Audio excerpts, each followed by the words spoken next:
শিৱসাগৰৰ ঐতিহ্যমণ্ডিত গড়গাঁও মহাবিদ্যালয়ত যোৱা ইংৰাজী 4 মাৰ্চ তাৰিখে মহাবিদ্যালয়খনৰ শিক্ষক গোটৰ মহিলা কোষ, আভ্যন্তৰীণ মান নিৰূপণ কোষৰ মহিলা কোষ তথা মহাবিদ্যালয়খনৰ ৰাষ্ট্ৰীয় সেৱা আঁচনি আৰু আকাশবাণী ডিব্ৰুগড় কেন্দ্ৰ, দূৰদৰ্শন ডিব্ৰুগড় কেন্দ্ৰৰ উদ্যোগত আন্তৰ্জাতিক নাৰী দিৱসৰ লগত সংগতি ৰাখি সামগ্ৰিক বিকাশত নাৰীৰ ভূমিকা সন্দৰ্ভত এক ৰাষ্ট্ৰীয় আলোচনাচক্ৰ অনুষ্ঠিত হৈ যায়।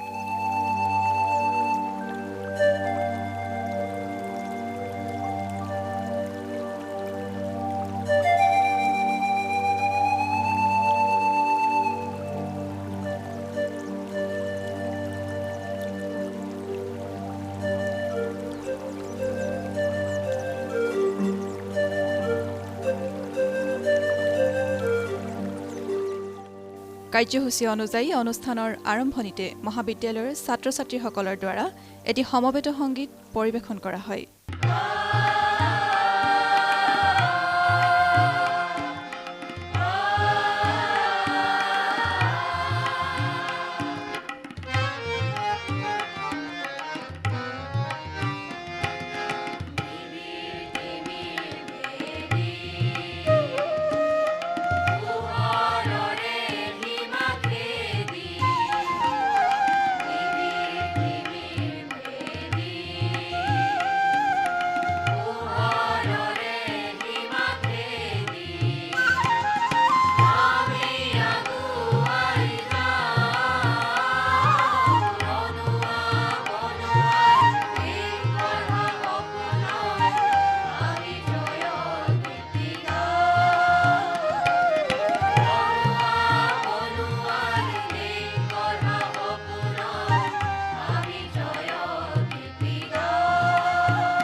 উক্ত অনুষ্ঠানত গড়গাঁও মহাবিদ্যালয়ৰ অধ্যক্ষ ডক্টৰ সব্যসাচী মহন্ত, উপাধ্যক্ষ ডক্টৰ ৰীণা সন্দিকৈ, শিক্ষক গোটৰ ভাৰপ্ৰাপ্ত সভাপতি প্ৰণৱ দুৱৰা, আভ্যন্তৰীণ মান নিৰূপণ কোষৰ সমন্বয়ক ডক্টৰ সুৰজিৎ শইকীয়া, আকাশবাণী ডিব্ৰুগড় আৰু ডিব্ৰুগড় দূৰদৰ্শন কেন্দ্ৰৰ অনুষ্ঠান মুৰব্বী শ্ৰী লোহিত চন্দ্ৰ ডেকা, আকাশবাণী ডিব্ৰুগড় কেন্দ্ৰৰ অনুষ্ঠান কাৰ্যবাহী ইন্দিৰা মৰাং, আকাশবাণীৰ প্ৰসাৰণ কাৰ্যবাহী জিন্তু চেতিয়া আৰু পৰশা কোঁৱৰ, দূৰদৰ্শন কেন্দ্ৰৰ বাতৰি সম্পাদক সুবিনা ৰয়, ডিব্ৰুগড় দূৰদৰ্শন কেন্দ্ৰৰ অনুষ্ঠান কাৰ্যবাহী বিষয়া মিনতী বৰা, ডিব্ৰুগড় বিশ্ববিদ্যালয়ৰ শিক্ষাতত্ব বিভাগৰ প্ৰাধ্যাপক ডক্টৰ নীতা কলিতা, ডিব্ৰুগড় বিশ্ববিদ্যালয়ৰ ব্যৱস্থাপনা অধ্যয়ন কেন্দ্ৰৰ সহকাৰী অধ্যাপক ডক্টৰ আৰাধনা বৰঠাকুৰ, সমল ব্যক্তি ৰুণা ৰফিককে ধৰি মহাবিদ্যালয়ৰ অধ্যাপক অধ্যাপিকাসকল তথা যথেষ্ট সংখ্যক শিক্ষাৰ্থী উপস্থিত থাকে।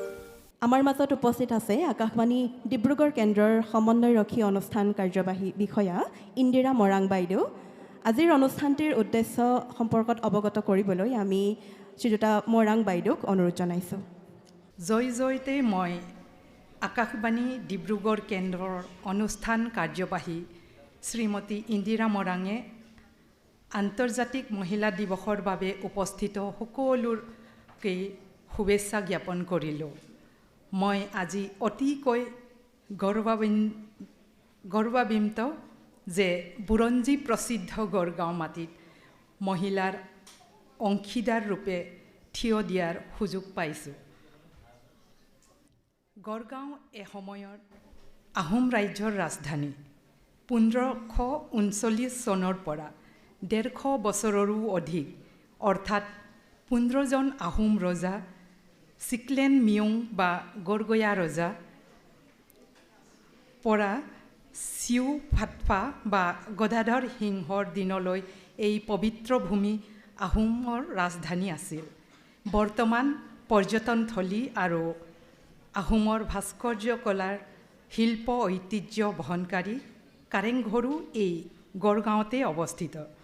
এনে এক ইতিহাস প্ৰসিদ্ধ ভূমিত আজি গড়গাঁও মহাবিদ্যালয়ৰ সৌজন্যত আকাশবাণী আৰু দূৰদৰ্শন কেন্দ্ৰৰ আন্তৰ্জাতিক মহিলা দিৱসৰ বাবে আলোচনা চক্ৰ আয়োজন কৰিবলৈ লোৱাৰ কাৰ্যই মই ভাবোঁ আহোম ৰাজত্বৰ মধ্যকালীন যুগৰ ৰাজধানী হৈ ৰাজ্যখনৰ শাসন লগতে স্বৰ্গদেউ চাওলুং চুকাফাৰ জাতি গঠন প্ৰক্ৰিয়াৰ আদৰ্শ যেনেদৰে বিয়পি পৰিছিল ঠিক তেনেদৰে আজি একবিংশ শতিকাতো পুৰুষ আৰু মহিলাৰ মাজৰ লিংগ ভিত্তিক বৈষমতাৰ বিৰুদ্ধে পুৰুষ মহিলাৰ মাজৰ সম অধিকাৰ সমমৰ্যাদা আৰু সম উন্নয়নৰ বাণী সমাজত প্ৰচাৰৰ বাবে আজি এই সভাখন ইয়াত অনুষ্ঠিত কৰা হৈছে।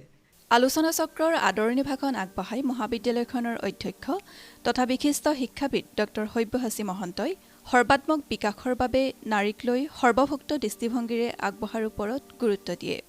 পোনপ্ৰথমতে মই আকাশবাণী আৰু দূৰদৰ্শন কেন্দ্ৰ ডিব্ৰুগড়ৰ প্ৰতি আন্তৰিক ধন্যবাদ আৰু কৃতজ্ঞতা জ্ঞাপন কৰিছোঁ।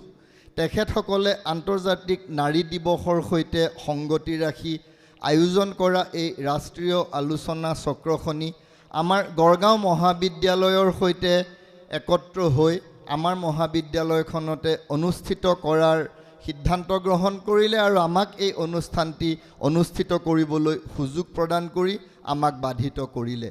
সেইবাবে মই তেখেতসকলৰ প্ৰতি আন্তৰিক ধন্যবাদ আৰু কৃতজ্ঞতা জ্ঞাপন কৰিছোঁ। আৰু আজি গৃহস্থী শিক্ষানুষ্ঠানটিৰ তৰফৰ পৰা আজিৰ অনুষ্ঠানটিলৈ আমি আমন্ত্ৰণ জনাই অনা সকলো সমল ব্যক্তি অতিথিবৃন্দ আৰু আমাৰ এই অনুষ্ঠানটোৰ আঁৰৰ এজন অন্যতম মূল ব্যক্তি লোহিত ডেকা ডাঙৰীয়াকে প্ৰমুখ্য কৰি সকলো সুধীবৃন্দলৈ আমাৰ আন্তৰিক আদৰণি জনাইছোঁ আৰু আজিৰ অনুষ্ঠানটিৰ সামগ্ৰিক সফলতা কামনা কৰিছোঁ। আমি যেতিয়া সমাজৰ এক সৰ্বাত্মক বা সামগ্ৰিক বিকাশৰ কথা কওঁ, হলিষ্টিক ডেভেলপমেণ্টৰ কথা কওঁ, আমাৰ সমাজখনৰ জনসংখ্যাৰ যি আধা সংখ্যক জনসংখ্যা আমাৰ নাৰী, সেইসকলক নোহোৱাকৈ জানো আমাৰ এক সৰ্বাত্মক বা সামগ্ৰিক বিকাশ সম্ভৱ হ'ব পাৰে? আমি যেতিয়া সৰ্বাত্মক বিকাশৰ কথা কওঁ তেতিয়াহ'লে সদায় সেই বিকাশ সৰ্বভুক্ত হ'ব লাগিব। বিকাশ অল ইনক্লুচিভ ডেভেলপমেণ্ট হ'লেহে এটা হলিষ্টিক ডেভেলপমেণ্ট আমি পাব পাৰিম। গতিকে অল ইনক্লুচিভ ডেভেলপমেণ্ট বা অন্তৰ্ভুক্ত বা সৰ্বভুক্ত উন্নয়নৰ কাৰণে আমি নাৰীসকলক লৈ পেলাই আগবাঢ়িব লাগিব।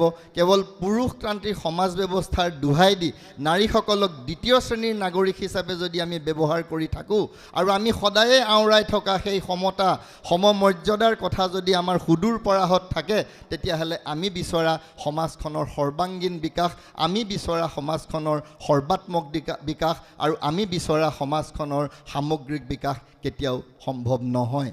তথাপিও আজি আমি একবিংশ শতিকাৰ ২.৫টা দশক পাৰ হৈ যোৱাৰ পিছতো আমি এটা কথা মৰ্মে উপলব্ধি কৰোঁ যে আজিৰ তাৰিখতো ক'ৰবাত নাৰীসকল অৱহেলিত হৈ আছে, শোষিত বঞ্চিত নিষ্পেষিত হৈ আছে। যি নাৰীৰ সমমৰ্যাদা সম অধিকাৰৰ কথা সঁচা অৰ্থত 1945 চনৰ 24 অক্টোবৰত ৰাষ্ট্ৰসংঘ প্ৰতিষ্ঠা হোৱাৰে পৰা এক আন্তৰ্জাতিক প্ৰয়াস আৰু প্ৰচেষ্টা আৰম্ভ হ'ল সমগ্ৰ বিশ্বতে নাৰী আৰু পুৰুষৰ সমমৰ্যাদা স্থাপনৰ। ইয়াৰ পৰৱৰ্তী পৰ্যায়ত যদি আমি ভাৰতীয় প্ৰেক্ষাপটত চাওঁ, 1950 চনৰ 26 জানুৱাৰীৰ পৰা ভাৰতীয় সংবিধান কাৰ্যকৰী হোৱাৰ পৰা আমি ন্যায় সমতা ভাতৃত্ববোধ অথবা স্বতন্ত্ৰতাৰ যি মন্ত্ৰ আওৰাই আছোঁ তাৰ পিছতো ক'ৰবাত কিন্তু আজি আমিও এটা কথা অনুভৱ কৰোঁ যে ক'ৰবাত আমাৰ নাৰীসকল আজিও পিছ পৰি ৰৈছে অৱহেলিত হৈছে বা তেওঁলোক শোষিত নিষ্পেষিত বঞ্চিত হৈ আছে যিটো কাৰণত আজিৰ তাৰিখতো নাৰী গৃহহীনা হৈছে নাৰী পৰিত্যক্তা হৈছে নাৰীয়ে শিক্ষা পোৱা নাই নাৰীয়ে সম বিকাশৰ সুযোগ আজিও লাভ কৰা নাই যদিও সাংবিধানিকভাৱে আমাৰ নাৰীয়ে সম সুযোগ আৰু সম সুবিধা সম মৰ্যাদা লাভ কৰিব লাগে সম অধিকাৰ লাভ কৰিব লাগে আৰু ইয়াৰ এটা অন্যতম মূল কাৰণ কেৱল ভাৰতীয় প্ৰেক্ষাপটেই নহয় সমগ্ৰ বিশ্ব প্ৰেক্ষাপটত যদি আমি চাওঁ এক আন্তৰ্জাতিক প্ৰেক্ষাপটত যদি আমি চাওঁ যে আমাৰ বিশ্বৰ গৰিষ্ঠ সংখ্যক সমাজ ব্যৱস্থাই পিতৃতান্ত্ৰিক বা পুৰুষতান্ত্ৰিক সমাজ ব্যৱস্থা আৰু সেই পেট্ৰিয়াৰ্কেল ষ্ট্ৰাকচাৰটোৰ পৰা আমি শিক্ষিত হৈছোঁ বুলি দাবী কৰিছোঁ যদিও আমি কিন্তু সেই পেট্ৰিয়াৰ্কেল ষ্ট্ৰাকচাৰটোৰ পৰা আমাৰ মানসিকতা আজিও মুক্ত হ'ব পৰা নাই আৰু এই যিটো পিতৃতান্ত্ৰিক বা পুৰুষতান্ত্ৰিক আমাৰ মানসিকতা কেৱল যে পুৰুষসকলে বহন কৰি আছে সেয়া নহয় এই পুৰুষতান্ত্ৰিক যি ব্যৱস্থাৰ প্ৰডাক্ট আমাৰ নাৰীসকলো কিন্তু কোনো সময়ত এই পুৰুষতান্ত্ৰিক মানসিকতাক এগৰাকী ধ্বজাবাহী হিচাপেও আমি তেখেতসকলৰ ভূমিকা দেখিবলৈ পাওঁ অৰ্থাৎ আমাৰ এই পুৰুষতান্ত্ৰিক সমাজ ব্যৱস্থাত আমি লালিত পালিত হৈ ডাঙৰ হৈছোঁ এই পুৰুষতান্ত্ৰিক সমাজ ব্যৱস্থাত আমি ডাঙৰ হোৱা পুৰুষ মহিলা উভয়েই আমি এই পুৰুষতান্ত্ৰিক মানসিকতাক কিন্তু আমি এক সুবিধা দি আছোঁ এক আমি অগ্ৰাধিকাৰ দি আছোঁ যিটো কাৰণে আজিৰ তাৰিখতো আমাৰ পুৰুষ আৰু মহিলাৰ সম অধিকাৰ সম মৰ্যাদা প্ৰতিষ্ঠা হোৱা নাই তাৰ লগত আমাৰ আৰু এটা কথা আছে নাৰী শিক্ষা নাৰী সকলোৱে শিক্ষিত হ'ব লাগিব শিক্ষাৰ প্ৰসাৰ সম্প্ৰসাৰণ হ'ব লাগিব তেহে আমি যিটো উইমেন এম্পাৱাৰমেণ্টৰ কথা কওঁ নাৰী সবলীকৰণৰ কথা কওঁ সেয়া হৈ উঠিব আৰু শিক্ষাৰ সমান্তৰালভাৱে মই ভাবোঁ যে নাৰীসকল অৰ্থনৈতিকভাৱে স্বাৱলম্বী হ'ব লাগিব ইকনমিক ইণ্ডিপেণ্ডেঞ্চ এটা তেওঁলোকৰ থাকিব লাগিব তেহে তেওঁলোকে সমাজত যিটো ডিচিশ্যন মেকিং প্ৰচেছত তেওঁলোকৰ ৰোল সিদ্ধান্ত গ্ৰহণ প্ৰক্ৰিয়াত তেওঁলোকৰ যি ভূমিকা সেই ভূমিকা শক্তিশালী হ'ব আৰু তেতিয়াহে আমাৰ নাৰীসকলে সঁচা অৰ্থত সমাজত মৰ্যাদা সহকাৰে তেওঁলোকৰ প্ৰতিষ্ঠা আৰু স্থিতি বা অৱস্থিতি লাভ কৰিবলৈ সক্ষম হ'ব নাৰীৰ সমতা অধিকাৰ প্ৰতিষ্ঠাৰ লগত জড়িত বিভিন্ন প্ৰসংগত আকাশবাণী আৰু দূৰদৰ্শনে লোৱা ভূমিকাৰ বিষয়ে আভাস দি আকাশবাণী ডিব্ৰুগড় আৰু ডিব্ৰুগড় দূৰদৰ্শন কেন্দ্ৰৰ অনুষ্ঠান মুৰব্বী লোহিত চন্দ্ৰ ডেকাই আলোচনা চক্ৰখন উদ্বোধন কৰে আজি আন্তঃৰাষ্ট্ৰীয় নাৰী দিৱস উপলক্ষে আকাশবাণী আৰু দূৰদৰ্শন ডিব্ৰুগড়ে গড়গাঁও মহাবিদ্যালয়ৰ সৈতে সংযোজিত হৈ আমি একেলগে নাৰী অধিকাৰ আৰু সুৰক্ষা সম্পৰ্কীয় বিষয়বোৰ আলোচনা কৰিবলৈ ইয়াত আমি গোট খোৱাৰ ব্যৱস্থা কৰিছোঁ আকাশবাণী আৰু দূৰদৰ্শনে সমগ্ৰ দেশতে সমগ্ৰ ভাৰতবৰ্ষত সমাজৰ সকলো শ্ৰেণীৰ কল্যাণ আৰু বিকাশৰ বাবে অহৰ্নিশে কাম কৰি আহিছে আমি ভাবোঁ যে এইবাৰৰ আন্তৰ্জাতিক নাৰী দিৱসৰ যি প্ৰধান বাৰ্তা যি থিম সেইটো হ'ল ইনস্পায়াৰ ইনক্লুজন আমি নিজকে এছাৰ্ট কৰাৰ এটা বাৰ্তা ইয়াত দিয়া হৈছে নাৰীসকলে নিজে নিজক এছাৰ্ট কৰিব লাগিব নিজক মোক নীতি নিৰ্ধাৰণৰ ক্ষেত্ৰত মোক অন্তৰ্ভুক্ত কৰক মোক বাণিজ্যৰ ক্ষেত্ৰত কাম কৰিবলৈ মোক অন্তৰ্ভুক্ত কৰক কলেজখনৰ গভৰ্নিং বডিত আমাৰ মহিলা ইমান শতাংশ অন্তৰ্ভুক্ত কৰক আমি মহিলাসকল আছোঁ আমি সুদক্ষ কলেজৰ বা শিক্ষক গোটৰ যি সদস্য আছে তাত ইমান শতাংশ আমি নাৰীসকল তাত থাকিব লাগিব ছাত্ৰ একতা সভাত ইমানখিনি মানুহ আমি থাকিব লাগিব ছাত্ৰী তাত থাকিব লাগিব এই নিজক এছাৰ্ট কৰা নিজক অন্তৰ্ভুক্ত কৰাৰ বাবে দাবী উত্থাপন কৰাৰ এয়া সময় আমি সময়ে সময়ে আগবাঢ়ি আহিছোঁ এতিয়াও কয় যে শেহতীয়া বিশ্ব বেংকৰ এক তথ্য অনুসৰি পৃথিৱীৰ 240 কোটি মহিলা এতিয়াও বিভিন্ন ধৰণে কৰ্মচাৰী মহিলা বিভিন্ন কামত জড়িত হৈ থকা 240 কোটি মহিলা এতিয়াও বিভিন্ন ধৰণে ডিপ্ৰাইভড হৈ আছে তেওঁলোকে পাবলগীয়াখিনি পোৱা নাই এইটো একবিংশ শতিকাৰ অৱস্থা আমি কওঁ যে আমি একবিংশ শতিকাৰ সভ্য মানুহ আমি সকলো ধৰণে জানো তাৰ পিছতো এই অৱস্থাটো গতিকে আজিৰ প্ৰয়োজনটো হ'ল আমি এছাৰ্ট কৰিব লাগিব আমি দাবী কৰিব লাগিব মোক অন্তৰ্ভুক্ত কৰক এই কথাটো আমি দাবী কৰিব লাগিব আৰু মই এই আপাহতে এই আলোচনা চক্ৰখনি উদ্বোধন কৰা হ'ল বুলি ঘোষণা কৰাৰ আগতে এটা আহ্বান মই এই অঞ্চলৰ সকলো ছাত্ৰ ছাত্ৰীক জনাই থ'ব খুজিছোঁ যে আকাশবাণী আৰু দূৰদৰ্শনৰ এই সমগ্ৰ সময়খিনিত আমি নাৰী অধিকাৰ সম্পৰ্কীয় বিষয়বোৰ আলোচনা কৰি আছোঁ আমাৰ এটা খুব জনপ্ৰিয় অনুষ্ঠান আছে সেইটো অন্তৰা আমাৰ এটা অনুষ্ঠান আছে সেই অনুষ্ঠানটোত আমি প্ৰত্যেক দিনেই এই সমগ্ৰ মাৰ্চ মাহটোত কেৱল নাৰী অধিকাৰ সম্পৰ্কীয় কথাবোৰ আলোচনা কৰিছোঁ যিকোনো ব্যক্তিয়ে নিজৰ সূত্ৰ অনুসৰি নিজৰ মানে সুযোগ অনুসৰি এই অনুষ্ঠানটোত অংশগ্ৰহণ কৰিব পাৰিব আমাৰ এটা ফেচবুক পেজ আছে all India radio' Dibrugarh Akashvani Dibrugarh এই ফেচবুক পেজত গৈ যিকোনো ব্যক্তিয়ে আমাৰ নাৰী অধিকাৰ সম্পৰ্কীয় বা নাৰী সম্পৰ্কীয় বিষয়বোৰ যি পোষ্ট কৰা হৈছে তাত গৈ নিজৰ বক্তব্য ৰাখিব পাৰিব আৰু সেই বক্তব্যবোৰ আমি অন্তৰা অনুষ্ঠানত প্ৰচাৰ কৰাৰ ব্যৱস্থা কৰিছোঁ বা অন্যান্য অনুষ্ঠানত আমি প্ৰচাৰ কৰাৰ ব্যৱস্থা কৰিছোঁ আৰু সেই অনুষ্ঠানৰ জৰিয়তে আপোনালোকে নিজৰ কথাবোৰ এছাৰ্ট কৰক ক'বলগীয়া কথাবোৰ মুকলিকৈ কওক সেয়াই আমাৰ উদ্দেশ্য আৰু এই আহ্বানটিৰেই মই সকলোকে আজিৰ এই অনুষ্ঠানত অংশগ্ৰহণ কৰাৰ বাবে ধন্যবাদ জনাইছোঁ আৰু গড়গাঁও মহাবিদ্যালয় কৰ্তৃপক্ষক শিক্ষক গোটক সকলোলৈকে ধন্যবাদ জনাই আজিৰ এই আলোচনা চক্ৰখন উদ্বোধন কৰা হ'ল বুলি ঘোষণা কৰিছোঁ ধন্যবাদ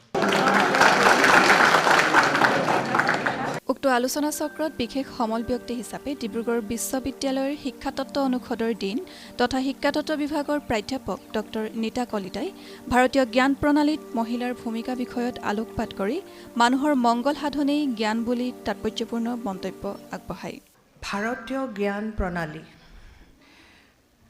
ইণ্ডিয়ান নলেজ ছিষ্টেম এইটো বিশেষভাৱে আজিকালি খুব বেছি চৰ্চিত হৈছে আৰু মই শিক্ষাতত্ত্ব বিভাগৰে মানুহ আৰু বিশেষকৈ যিখন নতুন শিক্ষানীতি 2020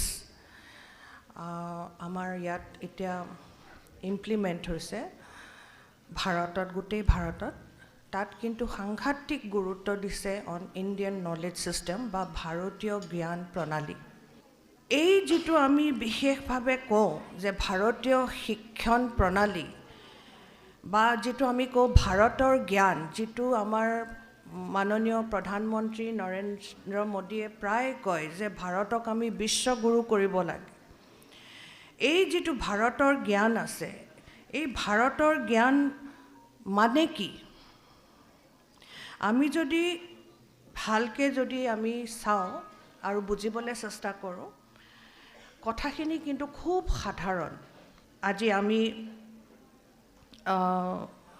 যাৰ বিষয়ে আলোচনা কৰোঁ এই গোটেইবিলাকৰ ভিতৰত তাৰ প্ৰথম বা মুখ্য কথাটো হৈছে সকলোৰে মংগল সেইটোৱে জ্ঞান যিটো জ্ঞানে সকলোৰে মংগল আনে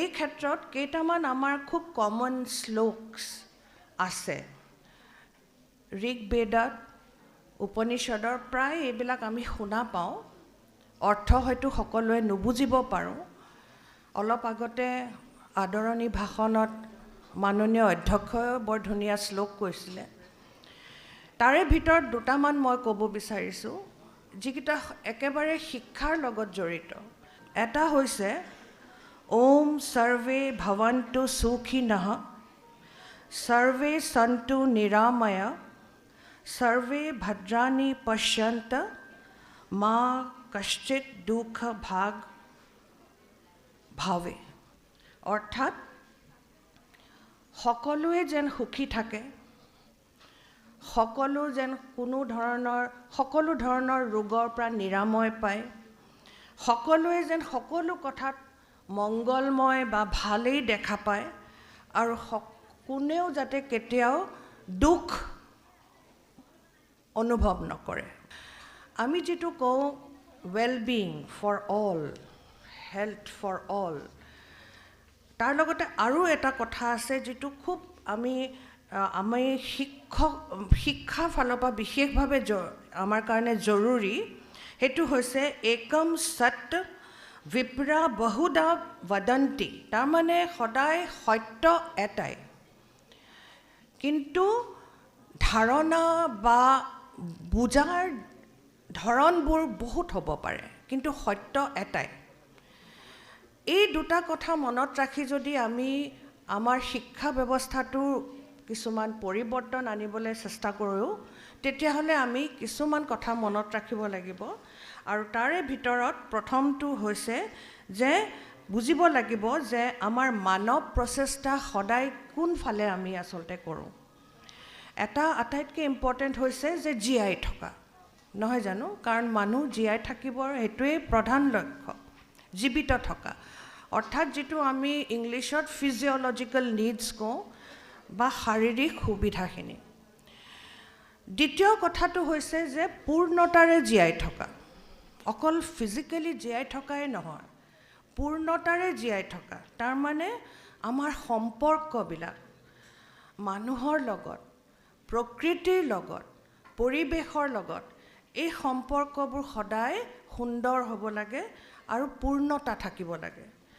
আৰু আমাৰ শাৰীৰিক সুবিধাখিনিও সেই অনুপাতে আমি ৰাখিব লাগিব।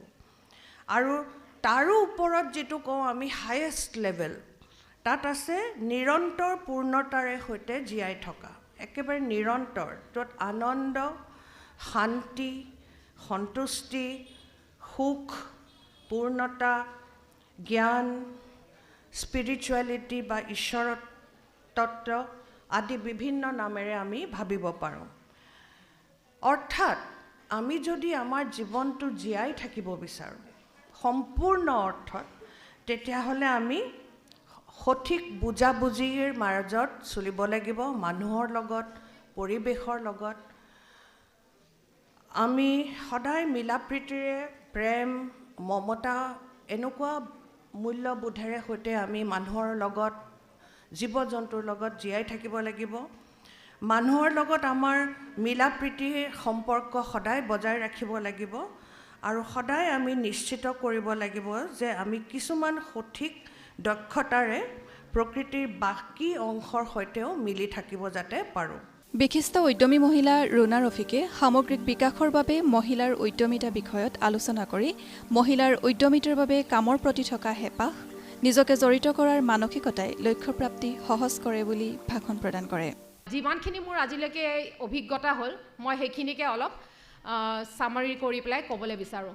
মই তাৰমানে অসমত যেতিয়া ঘূৰি ফুৰিছিলোঁ নৰ্থ ইষ্টত, মোৰ খুব বেয়া লাগে দেখি পেলাই যে আমাৰ খেতি বাতি পথাৰ এনেই পৰি থাকে, আৰু আমি কোনো প্ৰডাকশ্যন নকৰোঁ, আমাৰ প্ৰডাক্টিভিটি কমি গৈছে, আমি খেতি কৰা বাদ দিছোঁ, আমি পশুপালন নকৰোঁ, আমি গাহৰি খুব খাই ভাল পাওঁ, গাহৰি আমাৰ বাহিৰৰ পৰা আহে, আমি মুৰ্গী বাহিৰৰ পৰা আহে, কণী বাহিৰৰ পৰা আহে। তেতিয়া মই ভাবিলোঁ যে আমি এনেকুৱা এটা কাম কৰিব পাৰোঁ নেকি। মই নিজৰ কথা ভাবিলোঁ যে খেতি কৰি পেলাই এটা মডেল দেখাব পাৰোঁ নেকি, যে খেতি কৰিও মানুহ ছাকচেছফুল হ'ব পাৰে, আৰু কৃষি কাৰ্যত আমি নিজৰে এটা ইনকাম পাব পাৰোঁ নেকি।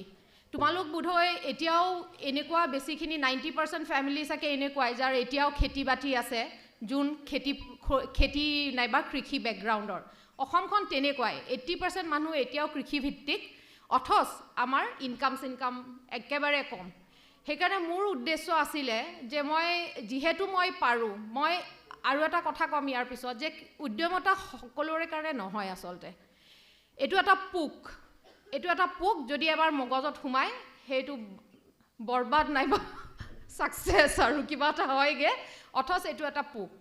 তাৰমানে মোৰ তেতিয়া লাগিলে যে মই যদি এটা ডেমনষ্ট্ৰেট কৰিব পাৰোঁ মোৰ কামেৰে, কথাৰে নহয়, মোৰ কামেৰে মই দেখুৱাব পাৰোঁ নেকি যে অসমত কৃষি কাৰ্য কৰিও মানুহ এটা ছাকচেছফুল বিজনেছ এটা এষ্টাব্লিছ কৰিব পাৰে নেকি আৰু সেইটো কাৰণে মই আচলতে মোৰ মানে সেইটোৱে মোৰ পাৰ্পাছ আছিলে আৰু মই যেতিয়া মই গাহৰিলৈ মোৰ বিশেষ মৰম নাছিলে মইতো পৰিয়াল এনেকুৱা য'ত মই গাহৰি চুইয়ে পোৱা নাই দেখিও পোৱা নাই ওচৰৰ পৰা আৰু খাইতো পোৱাই নাছিলোঁ কিন্তু মই কিহৰ কাৰণে গাহৰি পালনত আহিলোঁ মই গাহৰি পালনত এইটো কাৰণে আহিলোঁ যে যেতিয়া মই ভাবিলোঁ মই কৃষিত যাম তেতিয়া মই গোটেইফালে চাই পেলাই দেখিলোঁ যে গাহৰিটো এনেকুৱা এটা বস্তু ইয়াৰ কাৰণে আমাৰ নৰ্থ ইষ্ট কাউন্সিলৰ NEC ৰিপৰ্টৰ মতে 8,400 কোটি টকা 8,400 crores নৰ্থ ইষ্টৰ পৰা বাহিৰলৈ ওলাই যায় এই গাহৰিৰ কাৰণে ইদাৰ গাহৰি নাইবা গাহৰি যোনে ইয়াত পালন কৰে পোৱালিৰ কাৰণে নাইবা গাহৰি খোৱাবলৈ দানাৰ কাৰণে নাইবা গাহৰিৰ লগত জড়িত যিমানখিনি দৰৱ আছে সেইটোৰ কাৰণে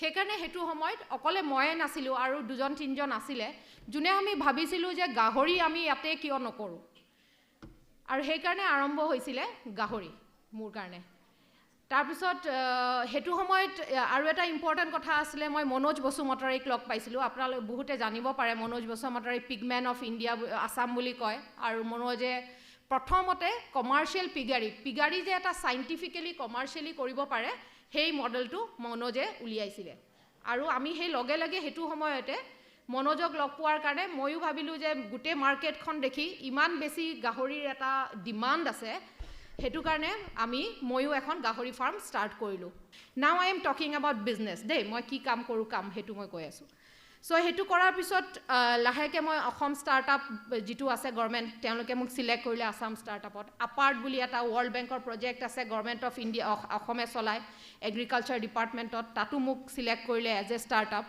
কৰি পেলাই মই ট্ৰেইনিং লৈ ফাইনেলি মোৰ এটা লাষ্ট ইয়েৰ এটা চৰাইঘাট ফাৰ্মছ বুলি মোৰ ব্ৰেণ্ড এটা মই ক্ৰিয়েট কৰিলোঁ ক্ৰিয়েট কৰি পেলাই মই তাত চিকেন উইদাউট এণ্টিবায়'টিক্স মই বিক্ৰী কৰিলোঁ আৰু সেইটো তাৰপিছত মই ট্ৰেইনিং দিলে গভৰ্ণমেণ্টে মই হায়দৰাবাদত গৈ তাতে NRC অন মিট আছে কেনেকৈ মাংস প্ৰচেছ কৰিব লাগে মই সেইবিলাক ট্ৰেইনিং লৈ মোৰ ফাৰ্মত আহি মই সেনেকুৱা এটা ষ্টাৰ্ট কৰি দিলোঁ সৰু ইউনিট এটা য'ত মোৰ ফাৰ্মত মই মুৰ্গী ডাঙৰ কৰোঁ আৰু মই তাতে কাটি বাছি চাফা কৰি ধুই ধাই পেকেট কৰি চিলিং কৰি গুৱাহাটী দোকানে বিক্ৰী হয় আৰু এটা হোৱাটছআপ নম্বৰত সিহঁতে মোক এড্ৰেছ মানে অৰ্ডাৰ প্লেচ কৰিলে ঘৰে ঘৰে গৈ সেই মুৰ্গীটো মই নিজে কৰা নাছিলোঁ ডেলিভাৰীটোত গুৱাহাটীত এটা ডেলিভাৰী ছিষ্টেমো আছিলে ৰেপিডৰ নিচিনা ইয়াতে তাত এটা বাইক'জিয়ে ডেলিভাৰীটো কৰাই দিয়ে মোৰ চ' ডেট ৱাজ মাই বিজনেছ আৰু এইটো কৰিবলৈ যাওঁতে গভৰ্ণমেণ্টে যোৱা বছৰ মোক এটা এৱাৰ্ডো দিছে এইটো ইন'ভেটিভ মানে উদ্ভাৱন বুলি ধৰা যায় এই যে 3, 4, 5, 6 বছৰ কাল যিটো মানে চাৰ্নিং বুলি কয় চাৰ্নিং একদম যিটো মানে পাক খালোঁ প্ৰবেবলি সেইটোৰ কাৰণে যিখিনি শিক্ষা হ'ল সেইখিনি শ্বেয়াৰ কৰিবলৈ নাইবা আজি এবাৰ যিটো ইণ্টাৰনেশ্যনেল উইমেন্স ডে'ৰ থিম ইনস্পায়াৰ ইনক্লুজন মানে হৈছে অনুপ্ৰাণিত কৰক মহিলাক ইনক্লুড হ'বলৈ সকলো বস্তুত নাৰীৰ সম অধিকাৰ বিকাশৰ ক্ষেত্ৰত কেৱল ভোটাধিকাৰেই সীমাবদ্ধ নাৰাখি ৰাজনীতি তথা সমাজৰ উৎকৰ্ষ সাধনত আগভাগ লৈ গুৰুত্বপূৰ্ণ ভূমিকা পালন কৰাৰ ওপৰত গুৰুত্ব আৰোপ কৰি ডিব্ৰুগড় বিশ্ববিদ্যালয়ৰ ব্যৱস্থাপনা অধ্যয়ন কেন্দ্ৰৰ সহকাৰী অধ্যাপিকা ডক্টৰ আৰাধনা বৰঠাকুৰে ভাষণ প্ৰদান কৰে ছাত্ৰ ছাত্ৰীসকল তোমালোকে এটা কথা একেবাৰে এইকেইদিন চলি আছে গম পাইছা চাগে মই কিহৰ কথা ক'ব খুজিছোঁ মেৰা পেহলা ভোট मेरा पहला वोट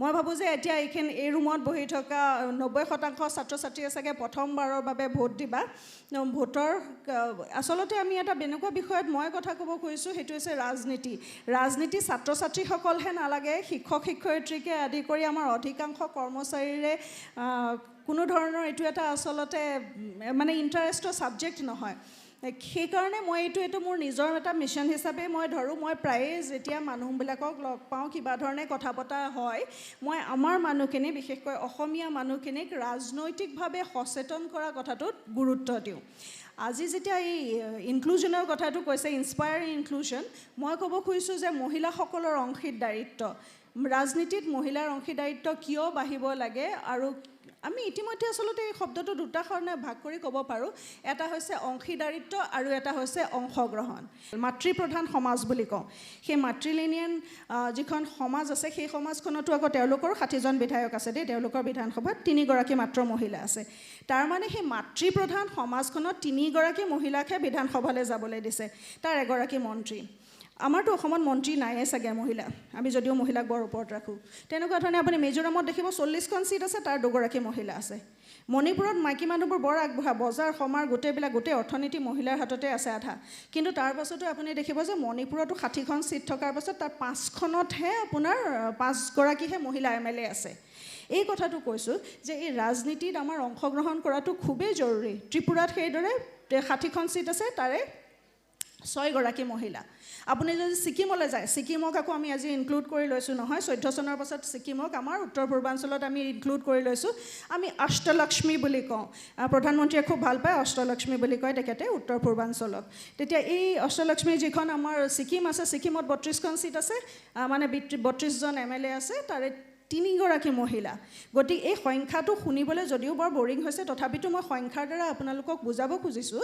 যে স্বাধীনতাৰ ৭৬ বছৰ পাছতো কিন্তু আমাৰ মানুহবিলাকে আমি আস্থা স্থাপন কৰিব পৰা নাই কেনেকৈ মহিলাখিনি আগবাঢ়ি যাব আমাৰ বিভিন্ন ধৰণৰ এই পাৰ্লিয়ামেণ্টতে হওক বা বিধানসভাবোৰতে হওক বিভিন্ন ধৰণৰ সিদ্ধান্ত গ্ৰহণ কৰা হয় যেতিয়া সিদ্ধান্ত গ্ৰহণ কৰাব লগা হয় আৰু মহিলাৰ সপক্ষে কিছুমান বিল ইত্যাদিও আনিব লগা হয় তাত কিন্তু মহিলাৰ সংখ্যা পোৱাই নাযায় পাব ক'ৰ পৰা নায়েই আৰু এই যে উমেন্স ৰিজাৰ্ভেশ্যন যিখন বিল হ'ল সেইখনৰ পাছত কিছু বাঢ়িব বুলি আশা কৰিব পাৰোঁ কিন্তু আমি সেই সম্পৰ্কে নিশ্চিত হ'ব নোৱাৰোঁ কিয়নো কি আমি ৰাজনৈতিক যিবিলাক দল আছে আমি এতিয়া যিখিনি ছাত্ৰ ছাত্ৰী কাইলৈ পৰহিলৈ ভোট দিবা বিভিন্ন দলৰ প্ৰতি তোমালোকৰ আকৰ্ষণ আছে তোমালোকেও হয়তো সেইবিলাকত থাকিবা তেতিয়া এটা কথা বিচাৰিবা যে অকল 33% ৰিজাৰ্ভেশ্যন তাতেই নহয় দলীয়ভাৱেও আমি এটা দলত কিমানগৰাকী মহিলাক আমি প্ৰাৰ্থিত্ব দিছোঁ কি আমাৰ দেশত অৱস্থা খুবেই বেয়া মহিলা ইমানেই কম আমাৰ পাৰ্লিয়ামেণ্টত আছে 15% মহিলা যিখন আমাৰ লোকসভা কওঁ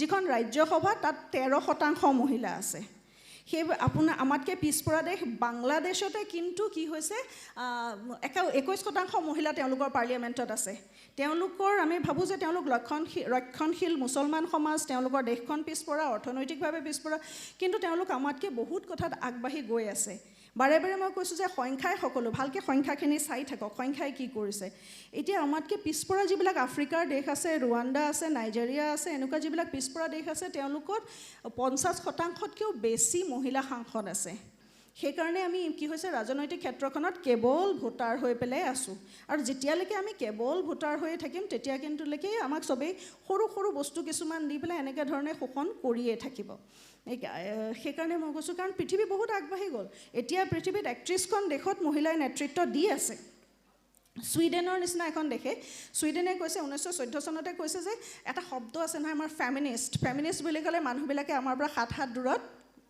নিজৰ অৱস্থান লয় মানে সেইটো ভয় লগা শব্দ হৈ আছে কিন্তু ফেমিনিষ্ট শব্দটো ইমান ভয় লগা শব্দ নহয় এইটো মানে ফেমিনিষ্ট মানে হৈছে মহিলাসকলক উৎসাহ দিবলৈ এটা মানে আমি প্ৰচেছ বুলিহে কওঁ এইটো পুৰুষতন্ত্ৰৰ বিৰোধিতা বা পুৰুষৰ বিৰোধিতা জাতীয় কথা নহয় মই সেই ছুইডেনলৈ আকৌ ঘূৰি গৈছোঁ ছুইডেনে 1914 চনতে ক'লে যে আমি ফেমিনিষ্ট চৰকাৰ এই শব্দটো যিটো আমাৰ কাৰণে এটা মানে টেবু আমি উচ্চাৰণ কৰিব নোখোজোঁ তেওঁলোকে ক'লে যে আমি ফেমিনিষ্ট চৰকাৰ সেই বুলি কৈ পেলাই তেওঁলোকৰ যিখন শাসন প্ৰণালী আছে তাতে 11জন মন্ত্ৰী আছে পুৰুষ আৰু 13গৰাকী আছে মহিলা মন্ত্ৰী কৈছে যে আমাৰ মহিলাৰ সংখ্যা বেছি কাৰণে আমি ফেমিনিষ্ট চৰকাৰ তেনেকুৱা ধৰণে পৃথিৱীৰ দেশবিলাক আগবাঢ়ি গৈছে মই আৰু ইয়াতকৈ বহুত বেছি নকওঁ কাৰণ ছাত্ৰ ছাত্ৰীসকলে এতিয়াও গ্ৰহণ কৰিব পৰা হোৱা নাই এই টপিকটো অকণমান এতিয়াও জটিল হৈ আছে তথাপিতো মই এটা সচেতনতাৰ সৃষ্টি কৰিব খুজিছোঁ যাতে ছাত্ৰীসকলে বিশেষকৈ মানে নিজৰ এই অধিকাৰবিলাক বিচৰা ৰাজনৈতিক দলত সোমোৱা তোমালোকে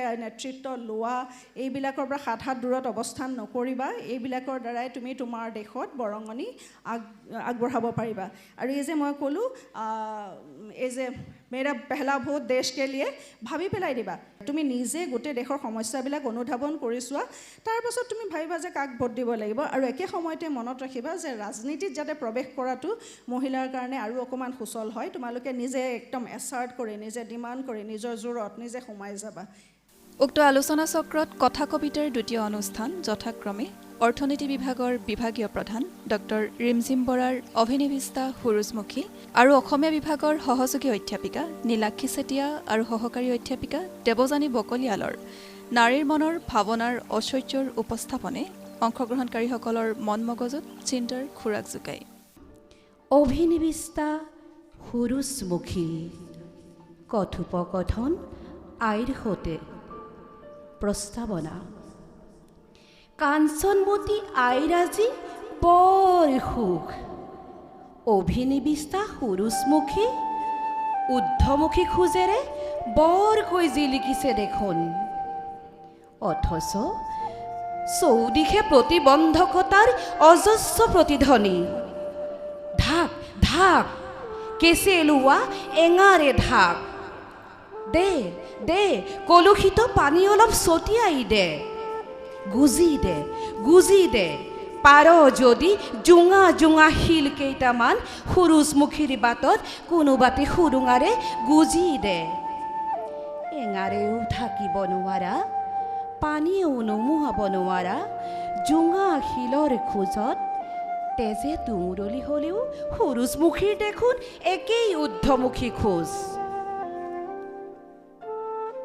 আইৰ উপদেশৰ বৰষুণত তিতিবুৰি উমলি জামলি গঢ়ি উঠিছিল সুৰুজমুখীৰ অন্য এখন পৃথিৱী।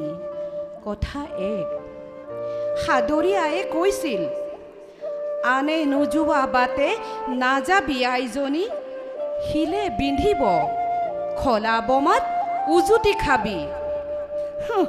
আইও, জীৱনৰ প্ৰতি পল অনুপল দেখোন শিলৰেই সমষ্টি, প্ৰতিটো পথেইচোন খলা বমাৰে উখুৰা মুখুৰা। কিয় নাযামো আই, শিলগুটি ভাঙি যাম, খলা বমা জপিয়াই পাৰ হ'ম। আনে নোযোৱা বাটৰ বনগুটি আঁতৰাই নতুন বাটৰ সৃষ্টি কৰিম, গেজেপ মৰা বাহনীটো সৰগৰ পাৰিজাত ফুলাম। অপৰিমেয় প্ৰত্যাহ্বানৰ পৰিভাষাই কি শিকাই জানো আই, শিলাময় বাট কাটি নদীৰ দৰে কেৱল আগলৈ যাবি, পিছলৈ নুঘূৰিবি কেতিয়াও।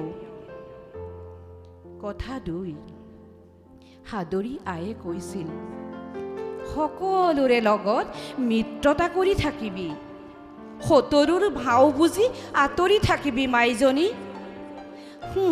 আইও, মিত্ৰতাৰ ৰঙতো দেখোন শত্ৰুতাৰ এঙাৰে লাগে। মিত্ৰ আৰু শত্ৰুৰ মুখাবোৰ ডুবি থাকে কুঁৱলীৰ প্ৰহেলিকাত।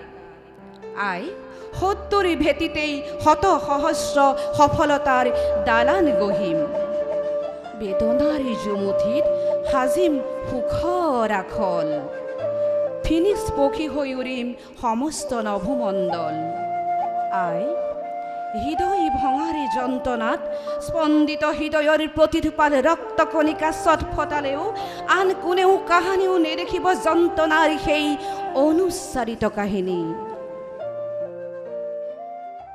মৰমৰ সজল নয়ন, মই মৰমৰ নদী, তুলসী তলত জ্বলি থকা মই পোহৰৰ ৰেতি চাকি। মই নাৰী, মই নাৰী। নাৰীক লৈ মানুহৰ কল্পনাৰ অন্ত নাই। নাৰী ৰূপে গুণে বিভূষিতা, নাৰী ৰহস্যময়ী। নাৰীৰ সৌন্দৰ্যক লৈ সৃষ্টি হৈ আহিছে মহৎ শিল্পসুধা। কেৱল সৌন্দৰ্যই নহয়, নাৰীৰ মনত আছে স্বমহিমাৰে মহিয়ান হ'ব পৰা তেজস্বী শক্তি। মই ব্যতিক্ৰম নহয়, নহয়, মই যে মাথো চিৰন্তন নাৰী, যুগজয়ী ৰহস্যৰে ভৰা বিচিত্ৰ বৰ্ণালীৰ সহজ প্ৰকাশ। ভাৰতবৰ্ষৰ পৰম্পৰাগত সমাজ ব্যৱস্থাত ভাৰতীয় আদৰ্শৰ নাৰী শাশ্বত নাৰী, অবলা, দুৰ্বলা, সহনশীলা। সেয়ে কোনোৱে কৈছে, তিৰোতাৰ জন্ম নাথ স্বামীৰ নিমিত্তে, স্বামীৰ সুখৰ অৰ্থে। তিৰোতাৰ ধন তেৰীৰ নিজস্ব বুলি একো নাই স্ত্ৰীৰ, তিৰোতাৰ ৰূপ গুণ সৌন্দৰ্য অমিয়া সকলো স্বামীৰ অৰ্থে সকলো স্বামীৰ। কিন্তু সেয়া জানো সত্য? নাৰী এগৰাকী মমতাময়ী মাতৃ, ভগৱানৰ অন্য ৰূপ মাতৃ। সন্তানৰ পৰিচৰ্যা, স্বামীৰ আলপৈচান, কৰ্মব্যস্ততাৰ মাজতো নিজৰ কৰ্তব্য কেতিয়াও নাপাহৰে। সন্তানৰ প্ৰতি দায়বদ্ধতা নাৰীৰ যেন স্বভাৱজাত প্ৰকৃতি। সেয়ে কবি নীলিম কুমাৰৰ জনাক ভাল পোৱা তিৰোতাজনীয়ে কৈছে, বটলটো ধুই মাজনীক এবাৰ গাখীৰ দিব, উঠত লগাই চাব হৈছেনে কুহুমীয়া। চেনি বেছিকৈ নিদিলে তাই নাখায়, মনত ৰাখিব। কিন্তু নাৰীৰ মাজতো আছে আত্মমৰ্যাদাবোধ, মানৱীয় প্ৰমূল্যবোধ।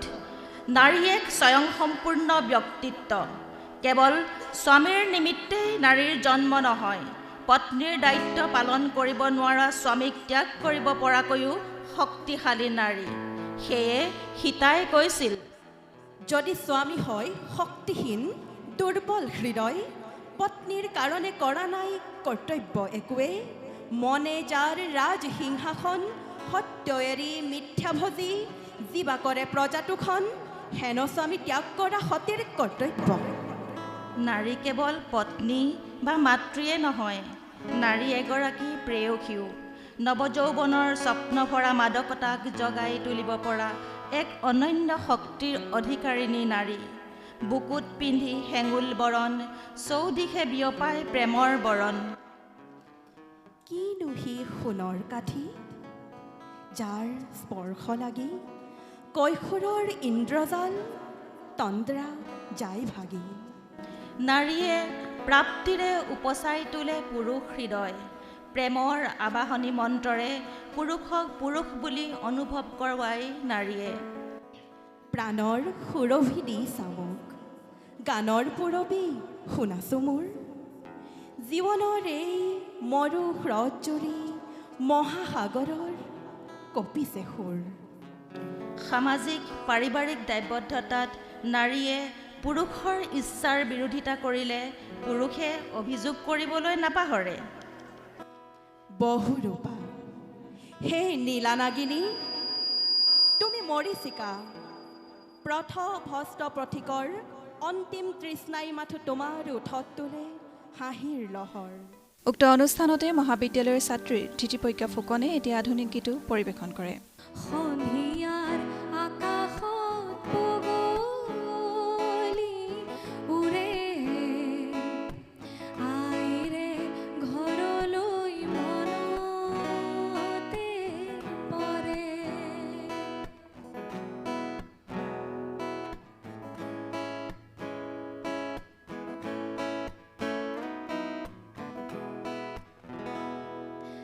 আইৰে মাততে চেনেহৰ ঢৌ, ও দেউতাৰ মাততে বৰষে মৌ, ও বৰষে মৌ। আইৰে মাততে চেনেহৰ ঢৌ, ও দেউতাৰ মাততে বৰষে মৌ, ও বৰষে মৌ। ঘৰৰ পদূলিয়ে ৰিয়াই মাতে, উৰি যেন জিৰাম গৈ তাৰে ছাতে।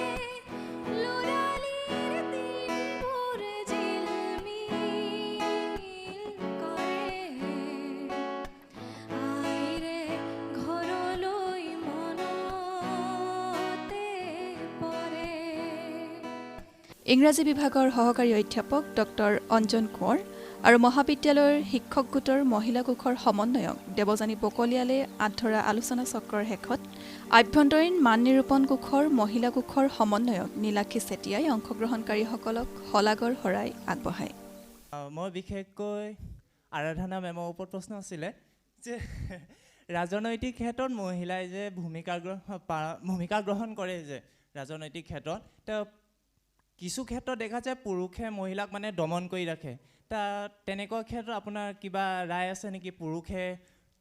পুৰুষৰ পৰা কেনেকৈ পৰিত্ৰাণ পাব পাৰি?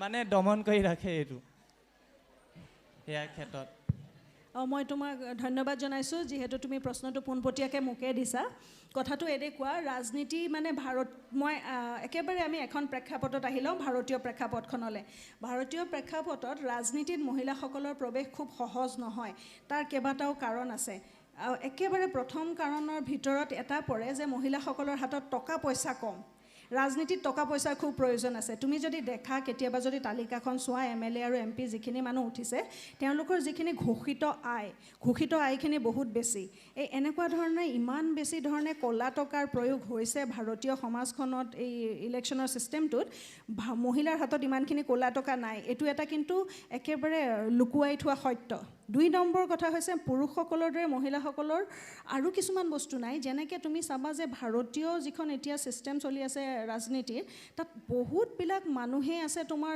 ক্ৰিমিনেল বেকগ্ৰাউণ্ডৰ এতিয়া আমাৰ যিখন বৰ্তমানে চলি থকা সংসদ আছে সেই সংসদখনৰ পাৰ্টি ৰেছপেক্টিভ 145 জন মানুহৰ এগেইনষ্টত ডাঙৰ ক্ৰাইম আছে বহুত ডাঙৰ ক্ৰাইম আছে আনকি তেওঁলোকে মাৰ্ডাৰাৰ আছে ৰেপিষ্ট আছে তেনেকুৱা মানুহো আছে তো মহিলাৰ ক্ষেত্ৰত সেই বেকগ্ৰাউণ্ডবিলাক নাই ভাৰতত আকৌ এই বাহুবলী নেতাবিলাকৰ বৰ জোৰ আছে মহিলাসকল বাহুবলী নেতা নহয় তো তেওঁলোকে তাত প্ৰৱেশ কৰিব পাৰে মই তোমাক দুটা কথা কৈছোঁ এটা হৈছে ক'লা টকা আৰু এটা হৈছে এই ধৰণৰ বাহুবল দেই সেই দুটা কাৰণ ক্ৰিমিনেল বেকগ্ৰাউণ্ড আৰু 3 নম্বৰ কথাটোতো আছে ভাৰতীয় সমাজ ব্যৱস্থাখনত মহিলাক আগবাঢ়িবলৈ নিদিয়ে সহজে আৰু এটা বস্তু তুমি চাবা যে ৰাজনৈতিক যিবিলাক দল আছে তাত মহিলাসকল খুব সহজে বদনামী হয় খুব বদনাম কৰিব মানুহে কুচ্ছা ৰটনা ৰটে বদনাম কৰে আৰু তেওঁ যদি কম বয়সীয়া আৰু ধুনীয়া মহিলা হ'লে আৰু তেওঁৰ নামত বহুত কুচ্ছা ৰটনা ৰটে এইবিলাক মহিলাবিলাকে নিজেও হেণ্ডেল কৰিবলৈ ভয় কৰে আৰু ঘৰৰ মানুহবিলাকেও আগবঢ়াই নিদিয়ে যে যা তই তাতে বদনামী হ'বি তুমি যদি চাৰিওফালে চোৱা দেখিবা আমাৰ প্ৰত্যেকটো ৰাজনৈতিক দলতে এনেকুৱা আছে তেওঁলোকক বিভিন্ন ধৰণে ব্যৱহাৰ কৰা হয় কিন্তু তেওঁলোকক আগবঢ়াই দিয়াৰ সময়ত কোনেও আগবঢ়াই নিদিয়ে আপুনি এটা উচ্চ পদলৈ যাওক বুলি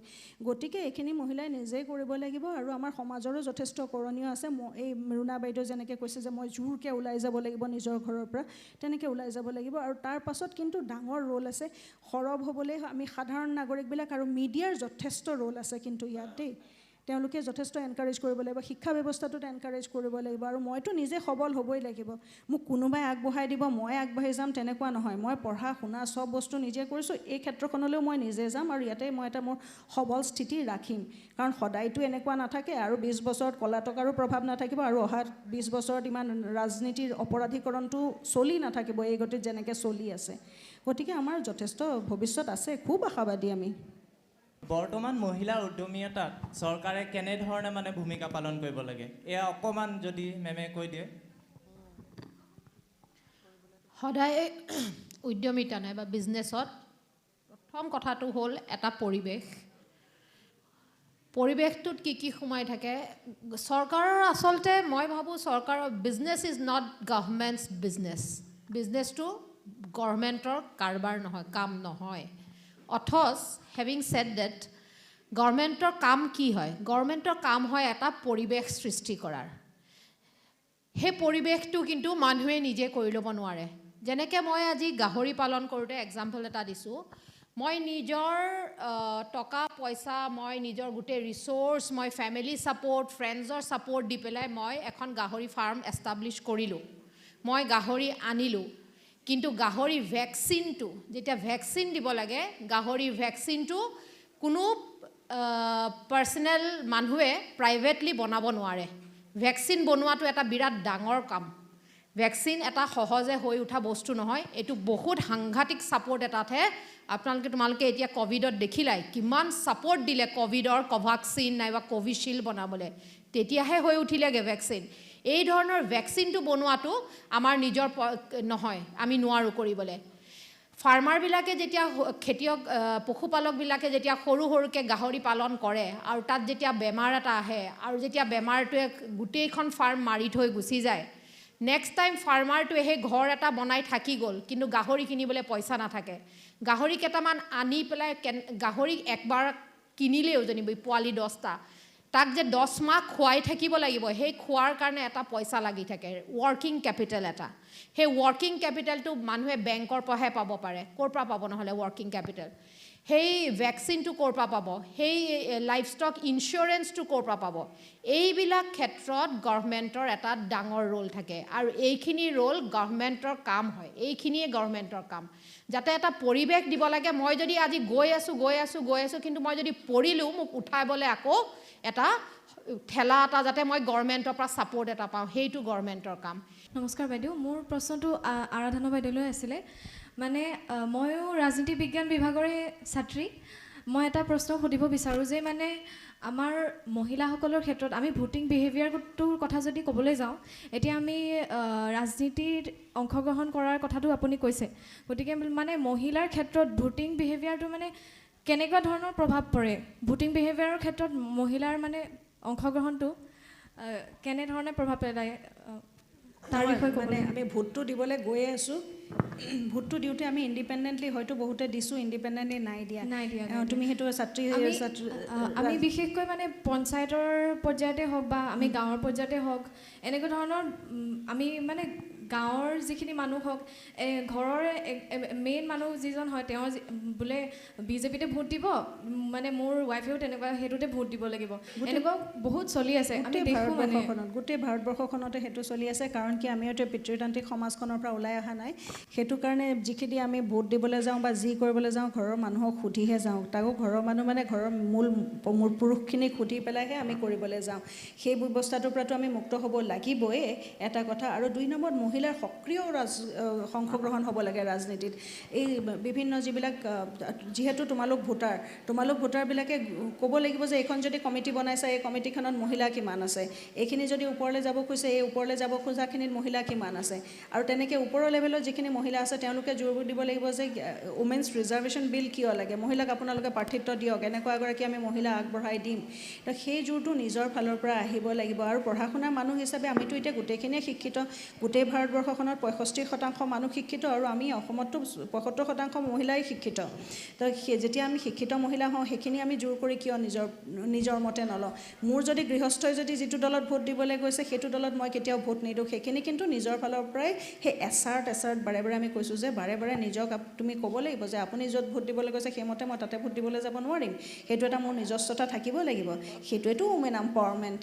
মোৰ দেউতাও কৃষি ক্ষেত্ৰৰ লগতে জড়িত। আপুনি যিহেতু গাহৰি ফাৰ্মৰ কথা কৈছে, তাৰ কথা এটা সুধিম। মানে বেংকত যেতিয়া আমি লোন ল'বলৈ যাওঁ বা এনেকুৱা মানে চৰকাৰৰ ফালৰ পৰাই হওক সেইখিনি সহায় পাবলৈ যাওঁ, কেতিয়াবা এনেকুৱা হয় নেকি মানে লোনৰ ক্ষেত্ৰত মানে কিছুমান সমস্যা পাবলৈ হয়, মানে বেংকৰ যিজন মেনেজাৰ থাকে তেওঁৱে দিবলৈ মানে মন নকৰে, এনেকুৱা কিছুমান ইছ্যু দেখায় যে মানে এনেকুৱা বহুত আছে যে লোনটো মানে ঘূৰাই দিব নোৱাৰে, এনেকুৱা কিছুমান কথা কৈ মানে লোন নিদিয়ে, এনেকুৱা দেখিবলৈ পোৱা যায়। বহুত তেনেকুৱা সমস্যা হয়। আৰু মই এইটো ভাবোঁ যে মানে তেওঁলোকে যিহেতু চৰকাৰৰ, এতিয়া চৰকাৰী চাকৰি বুলি ক'ম, কিন্তু তেওঁলোকে চৰকাৰৰ এজন চাকৰ নহয় জানো, গতিকে গভৰ্ণমেণ্টৰ ফালৰ পৰা এজ এ ৰিপ্ৰেজেণ্টেটিভ মানে তেওঁলোকে মানুহক সহায় কৰিবলৈ থাকিব লাগে, মই সেইটো ভাবোঁ। এতিয়া লোন বিচাৰিবলৈ গ'লে আপোনাৰ যদি ফেমিলি বেকগ্ৰাউণ্ডৰ কথা থাকে বা এনেকৈ ঘূৰাই দিব নোৱাৰোঁ বুলি নিদিয়ে, তেতিয়া বহুতখিনি সমস্যাৰ সৃষ্টি হয়। বহুত তেনেকুৱা মোৰ যদি আজি মন যায় মই সেইখিনি কৰিব নোৱাৰোঁ মানে, যদি পইচা নাথাকে, এনেকুৱা। Thank you. এইটো এটা একদম ৰিলেভেণ্ট কথা। আমাৰ বেংকৰ ছাপৰ্টটো নৰ্থ ইষ্ট ইণ্ডিয়াতে যিটো ক্ৰেডিট ৰেচিঅ', এইটো একচুৱেলি গোটেই মানে বেংকৰ এটা পইচা থাকে আৰু বেংকৰ কাম কি? বেংকে আজি এজন মানুহৰ পইচাটো ৰাখে, সেই পইচাটো তেওঁলোকে বেলেগ এজনক দি পেলাই তাৰ পৰা ইণ্টাৰেষ্ট এটা লৈ পেলাই বেংক এখন চলে। সেইটো আমি বেংকৰ এই কথাটো বুজিব লাগিব যে বেংকৰ ওচৰত যে পইচাটো থাকে এইটো কাৰ পইচা থাকে? এইটো বেংকৰ আজি আৰাধনাৰ বাইদেউৰ পইচা থাকে। মই যদি গৈ পেলাই বেংকক পইচাটো খোজোঁ, বেংকে যদি ফিল নকৰে যে মই পইচাটো ঘূৰাই দিব পাৰিম, আৰাধনা বাইদেউৰ পইচাটো বেংকে মোক নিদিয়ে। She has kept their with faith. আমি প্ৰথমতে এই বেংকৰ এই কথাটো বুজিব লাগিব। বেংকে গভৰ্ণমেণ্টৰ পইচা নাৰাখে, বেংকে বেলেগ মানুহৰ পইচা ৰাখে, বেলেগ মানুহক দিয়ে, ইণ্টাৰেষ্ট লয় আৰু বেংকটো চলে। এইটো কৰিব যাওঁতে যেতিয়া আমাৰ দৰকাৰ হয়, বেংকৰ আৰু এটা কাম হয় যে বেংকে যাতে মানুহক লোন দিয়ে, সেইটো এটা বেংকৰ দায়িত্বৰ ভিতৰত। কিন্তু বেংকে লোন কেতিয়া দিব? যেতিয়া বেংকে আমাৰ ওপৰত আস্থা থাকিব। আমাৰ ওপৰত বেংকৰ আস্থা কেতিয়া হ'ব? যিহেতু বহুত সময় বেংকে তোমাক চিনি নাপায়, বেংকলৈ গ'লে বেংকৰ ওচৰত বিভিন্ন মানুহ যায়, বেংকে চিনি নাপায় তোমাক, কেনেকৈ দিব? তুমি জানো পইচা এটা দিবা? কালি যদি তোমাক আহি পেলাই কোনোবাই কয় পইচা এটা দিয়াচোন মই ঘূৰাই দিম, তেতিয়া তুমি ক'বা কিবা এটা বস্তু দি থৈ যা, তেতিয়া মই দিম, তেতিয়াহে জানিম তই যে আহিবি বস্তু পইচা ঘূৰাবি মোক। তেনেকৈ তেতিয়া বেংকে কয় মাটি আপোনাৰ কাগজখিনি চাওঁচোন, মাটি কাগজখিনি দিয়ক, মোৰ পৰা এটা লোন পাব। সেইটো হ'ল ছিটুৱেশ্যনটো। কিন্তু গভৰ্ণমেণ্টেও এতিয়া এই কথাটো বুজি পেলাই তোমালোকে বেংক আৰু গভৰ্ণমেণ্টক একলগ নকৰিবা। তাৰমানে বেংক ইজ এ অট'নমাছ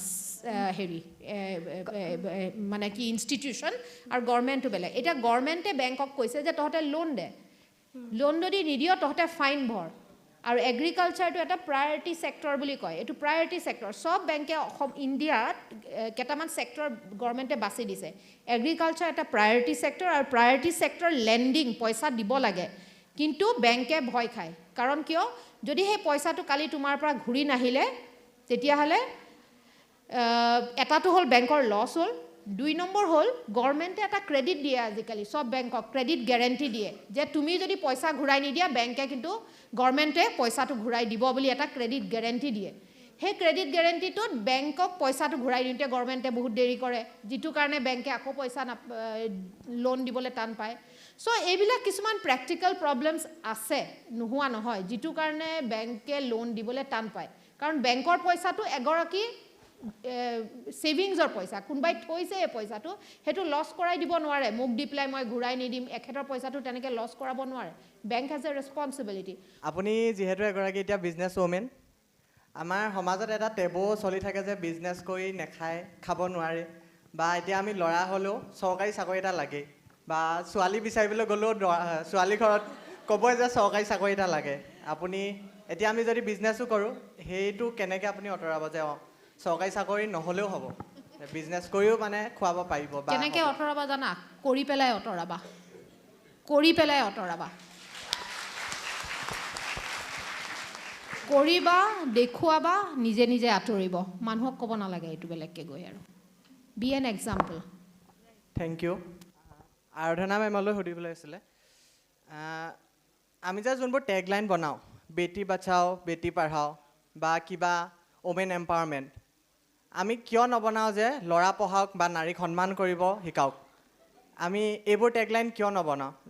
আমি এইবোৰ বেটি বাচাও বেটি পঢ়াও বুলি আমি কৈ দিওঁ নেকি যে নাৰী সঁচাকৈ দুৰ্বল বুলি? নাৰীটো দুৰ্বল নহয়। আমি এইবোৰ টেগলাইন আমি কিয় বনাওঁ? আমাৰ ওচৰত বহুত এক্সাম্পল আছে যে নাৰী সঁচাকৈ দুৰ্বল নহয়, কিন্তু হ'লেও আমি টেগলাইন এইবোৰে কিয় ব্যৱহাৰ কৰোঁ?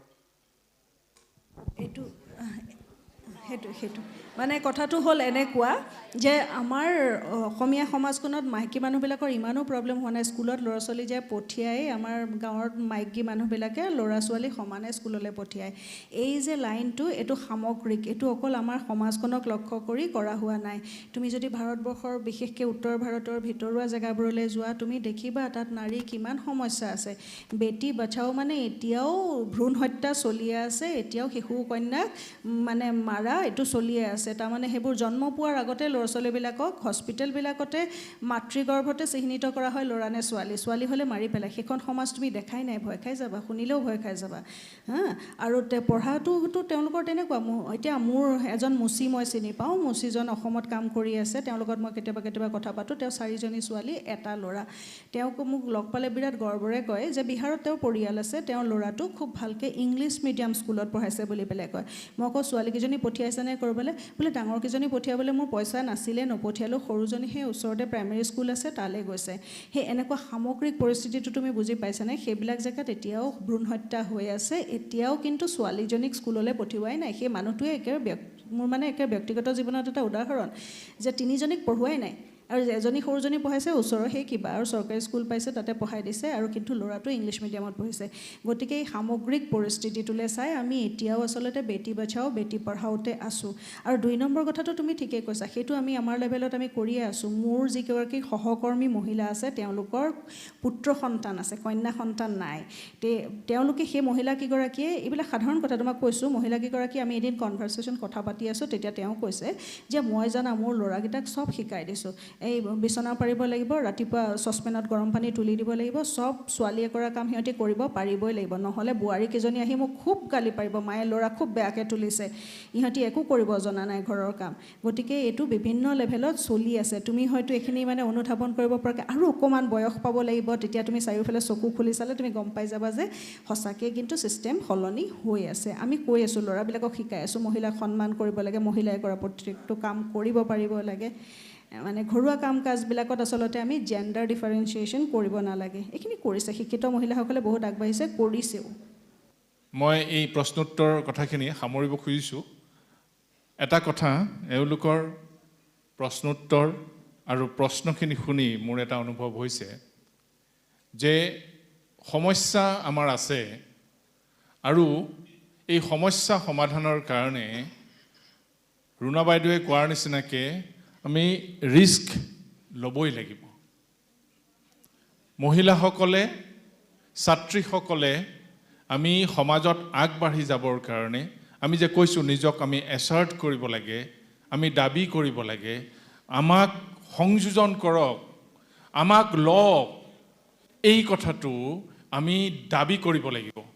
আৰু এইটো কৰিবৰ কাৰণে ৰাজনীতিত যেনেকৈ যোৱাৰ আগতে মহিলা পোৱাৰ লগে লগে বদনাম কৰি দি কামটো কৰে, সেইকাৰণে মহিলাসকল পিছ পৰি থাকিব, এইটো এটা ৰিস্ক। এই ৰিস্কটো আমি ল'ব লাগিব। আমি মটিভেশ্যনেৰে সৈতে আমি দৃঢ়ভাৱে ছাত্ৰীসকলক বিশেষভাৱে কৈছোঁ, আমি আগবাঢ়ি যাব লাগিব। আৰু মই ইয়াত দেখিছোঁ যে ছাত্ৰসকলে ইমান সুন্দৰ প্ৰশ্ন কৰিছে, অকণমান আগতে যিটো প্ৰশ্ন কৰিছে, যে আমি দেখিছোঁ যে নতুন চাম যি ল'ৰা উঠিছে তেওঁলোক যেন সঁচাকৈ সচেতন হৈছে। আমি যে এই বাৰে বাৰে অনুষ্ঠানবোৰ কৰি আছোঁ, আমি যে বাৰে বাৰে একেখিনি কথাকে কৈ আছোঁ, ইউনাইটেড নেশ্যনছে বাৰে বাৰে একেখিনি কথাকে ঘূৰাই পকাই কৈ আছে, ইয়াৰ উদ্দেশ্যটো সেইটো যে আমি কথাখিনি কৈ থাকিব লাগিব, কৈয়েই থাকিব লাগিব যেতিয়ালৈকে সেই অৱস্থাটো নাহে। গতিকে মই ভাবোঁ যে আজিৰ এই অনুষ্ঠানটোৰ পৰা ইয়াৰ ছাত্ৰ ছাত্ৰীসকলে বহু কথাই শিকিলে। আৰু এটা কথা ৰুণা বাইদেৱে কৈছে যে আমি ক্ৰিটিকেলি এনালাইচিছ কৰিব লাগিব। তাৰমানে কি, আমি একদম সাধাৰণভাৱে যে কওঁ, আমি এটা আমাৰ নিজৰ মনত এটা বৈজ্ঞানিক মানসিকতা গঢ় দিব লাগিব, আমি প্ৰশ্ন কৰিবলৈ শিকিব লাগিব। আমি না বুলি ক'বলৈ আমি নাজানো।